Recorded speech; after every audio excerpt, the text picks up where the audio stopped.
Isa sa pinagkakatiwalaang tinig sa pagbabalita. Tahanan ng mga nagbabagang balita. Balitang totoo, balitang nagdiliyak at lumalagablag. Ito todo ang pagbabantay sa bayan. Ito todo ang pagbabalita ng may katotohanan.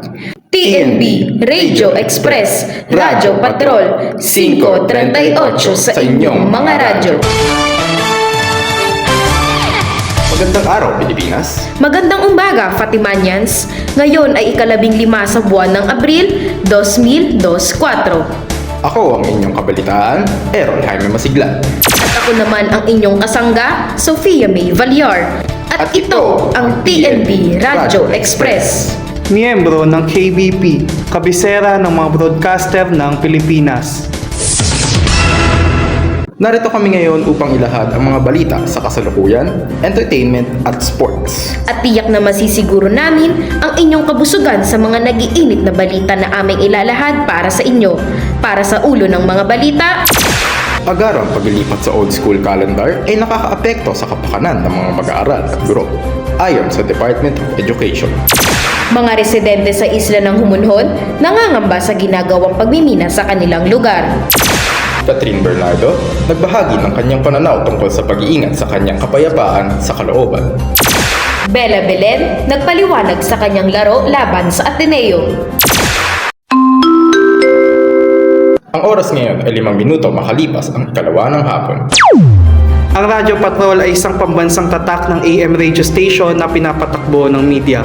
Ito ay gumaganap ng mahalagang papel sa pagpapanatili ng kaalaman, kaaliwan at kung saan nakatuon ang mga Pilipino, na nagpapakita ng dedikasyon ng network sa paghahatid ng mga makabuluhang balita sa mga nakikinig dito. Para sa balitang lokal, ang agarang pagpapalipat ng old school calendar ay nakakaapekto sa kapakanan ng mga mag-aaral at guro ayon sa Department of Education. Para sa mas komprehensibong detalye, narito si Christian Campbell. Binanggit ng DepEd na ang 2 taong gradual reversion ay isa ng pinababang timeline kumpara sa orihinal na minungkahi na 5 years reversion. Ang payag ng departamento ay dumating pagkatapos ng mga tawag na ibalik kaagad ang lumang kalendaryo ng paaralan sa halip na ang unti-unting pagbabalik nito sa loob ng 2 taon.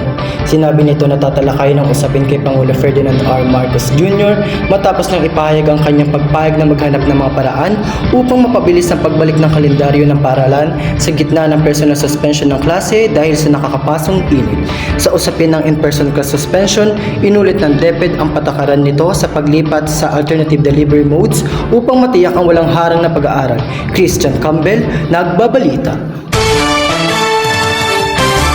Iba pang balita, mga residente sa isla ng Humunhon nangangamba sa ginagawang pagmimina sa kanilang lugar.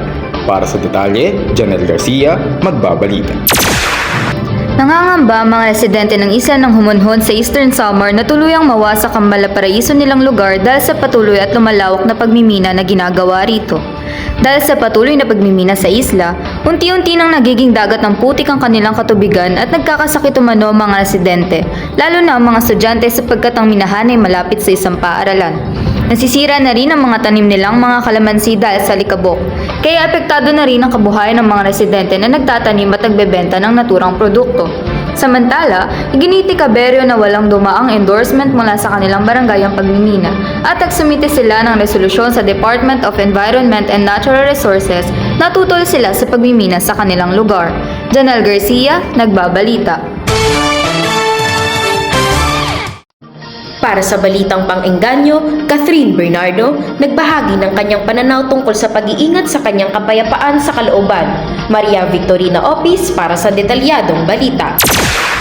Sa isang kamakailan na interview, tinalakay ni Catherine Bernardo ang kahalagahan ng pagbibigay prioridad sa kanyang kapayapaan sa gitna ng kasikatan at sa publiko. Binigyan diin niya ang kahalagahan ng pagpapanatili ng balansing buhay at pangangalaga sa kanyang mental at emosyonal na kalagayan. Pinasalamatan din ni Bernardo ang suporta ng kanyang mga mahal sa buhay at itinuturing silang dahilan ng kanyang pagtaak sa mga hamon ng industriya. Ang pagiging bukas ni Bernardo tungkol sa kanyang paglalakbay tungo sa kapayapaan sa loob ay nagsisilbing paalala sa kahalagahan ng pagbibigay prioridad sa kalusugan ng isipan sa gitna ng mga tungkulin. Maria Victorina Opis, nagbabalita. Salamat sa nagbabagang balita. Magbabalik ang Radio Express para sa ilang mga paalala. Ay, sobrang init sa Pinas. Naku, sinabi mo pa, nakakatakot ang heat index ngayon. Teka nga, uminom ba kayo ng tubig? Ngek, anong kadalaman ng tubig sa init? Alam mo ba friend, pagka wala kang tubig promise ikaw prone sa heat stroke. Di ka umiinom baka gusto mo ma-dextrose. Ayaw mo ba sa tubig kasi wala tong flavor? O ayaw mo sa tubig kasi gusto mo may flavor? Walong basong tubig nakakabawas temper, nakakabalik din ang naubos na power. Ako bata tubig kaya tanggal ang uhaw, inando kita ng distilled water, sagot mo okay. Ang paalalang ito ay hatid sa inyo ng DOH. Nagbabalik muli ang Radio Express at tumako tayo sa balitang esports. Bella Belen nagpaliwanag sa kanyang laro laban sa Ateneo. Nasa Liam Ben Sapitin para sa detalyadong balita.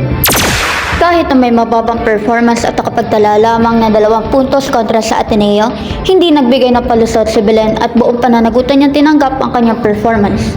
Inako niya na kasalanan niya ito sapagkat ayon sa kanya, hindi umano siya nagsabi sa mga coaches ang sakit na iniinda ng kanyang pisikal na katawan hanggat kaya niya pa.